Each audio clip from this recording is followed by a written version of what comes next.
have I got a wonderful surprise for you. This gentleman has been one of the performers for 30 years with the legendary Ink Spots.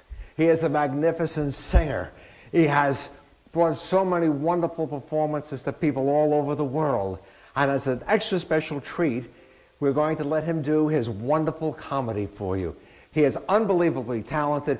He has the greatest stories you ever heard. Would you welcome with a warm applause, Mr. Sonny Hatchett.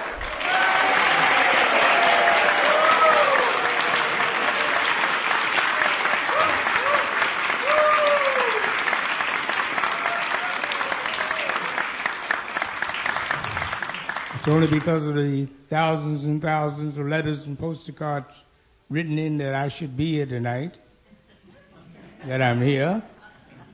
I was just talking to the manager just a few minutes ago, and he was saying to me, Sonny, any one young man that can sit down and write those many cards and letters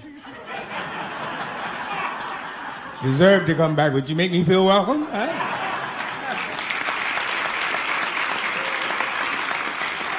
Thank you. I love this place here. What is it?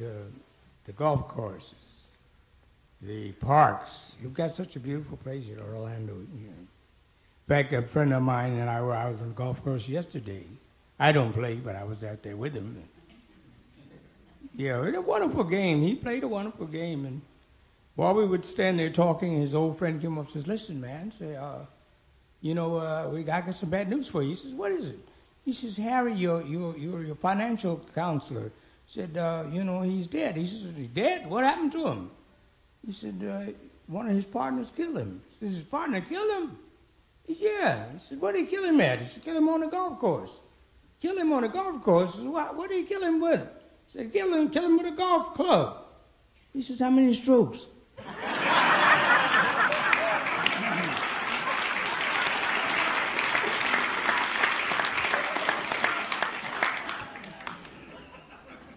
Yes, a young man was teeing off, and an elderly gentleman walking across the green there.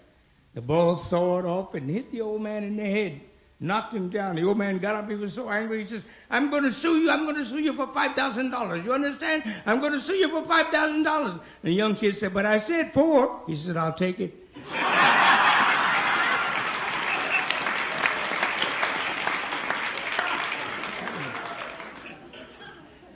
I don't know what's going to happen in the United States. People can't get jobs today. I've had quite a few jobs in my time. I used to be a deep-sea diver off the coast of Miami Beach. The only deep-sea diver in the world who was afraid of water. She called me Chicken of the Sea. I had to quit. The captain came to me one day and said something to me no deep-sea diver should ever hear in the bottom of the ocean. Come on up, the boat is sinking. Oh, I don't know what the world is coming today. Crime is rampant in the streets today. You don't know who to trust.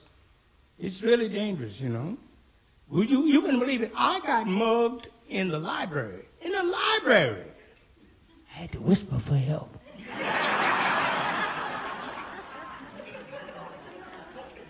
Get out of my car the other night. Some little old lady rushed to me with tears in her eyes, all out of breath. You see the police around? You see the police? I said, no, lady, I haven't seen the police. She said, good, stick them up.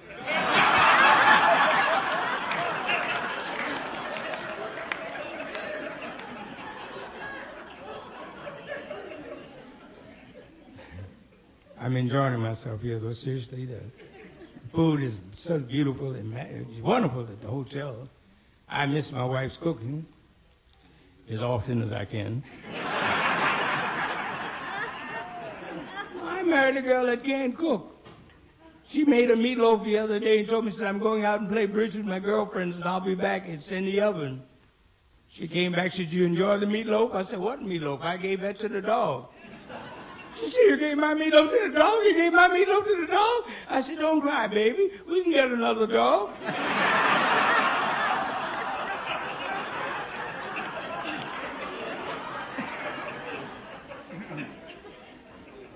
Speaking about dogs, anybody want to buy a good watchdog? I mean, anybody out here need a good watchdog? I got a good watchdog. Watch them take my stereo, watch them take my recording machine. Dumb old dog. You say, heel, heel. He bites your heel. Dog want to sleep in the bed with the wife and I. Last week I got bit twice. I still don't know who did it.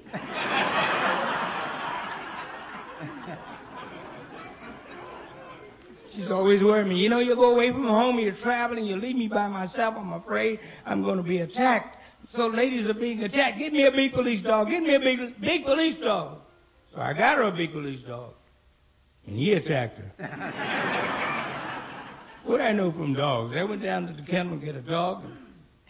So a fellow sashayed over to me and he said, I see you and your wife want to adopt a fur baby. I said, no, we don't want a fur baby. We want a regular dog, one leg in each corner. He brought out something that looked like between a Mexican hairless and a poodle. I said, this don't look like no police dog to me. He said, shh, he's in the Secret Service.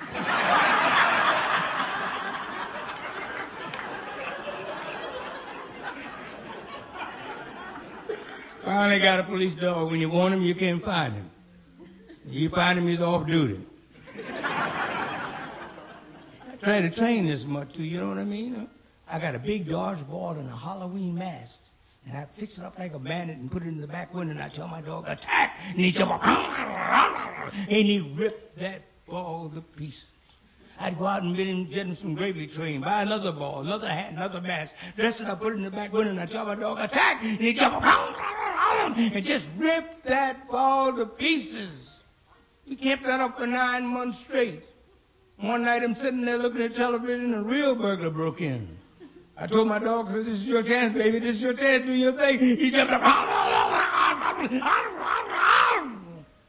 Ripped that ball to pieces.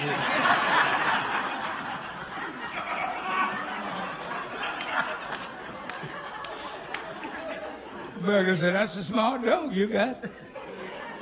Since we had the dog, the husband broke in twice. First time they took the dog. The next time they brought him back.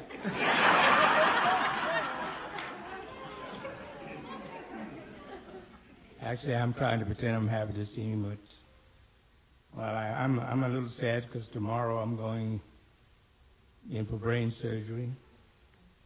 I'm having one installed.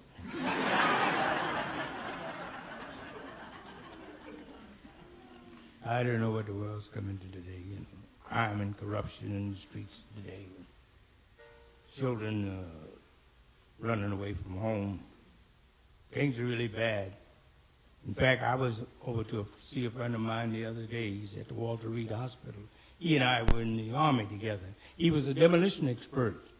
And somehow, after coming out of the service, he joined this construction company. And one of the jobs, he got terribly hurt. And I went over to see him. He's wrapped up like King Tut's mummy. And I said, Harry, all the dynamite you handled, what happened to you? He said, Sonny, you ain't gonna believe it. He said, we blew down this entire block of brick buildings. He says, as superintendent, it was my job to make sure everything was safe. So he had one building standing. So I went on the top of the building, and I noticed a lot of loose bricks laying around on the top of the roof. I had the group to shore up the building and hoist up a pulley wheel and a barrel. So I filled that barrel full of bricks. As superintendent, it was my job to see that the barrel got down to the ground safely. So I took the elevator down to the ground. When I got there, I untied the rope. Unfortunately, that barrel full of bricks was heavier than I was. And it started over the pulley wheel at a rapid pace, moving too fast for me to hold on, to turn loose, so I held on. He said, halfway up, I met that barrel full of bricks. Received more of abrasion, contusion, laceration. He said, I went to the top and hit my head on the pulley wheel and hurt my arm on the scaffold. He said, that barrel hit the ground and the bottom came out of the barrel. Bricks were all over the ground. He said, I was now heavier than the empty barrel. And I started over the pulley wheel at a rapid pace. He said, halfway down, I met the empty barrel coming back up. Received more lacerations about the shins and knees. He said, when I hit the ground, I landed on that pile of bricks. Receiving more abrasions, he said, the pain was so physically strong, I must have lost my presence of mind, because I turned loose the rope. And the barrel came back down.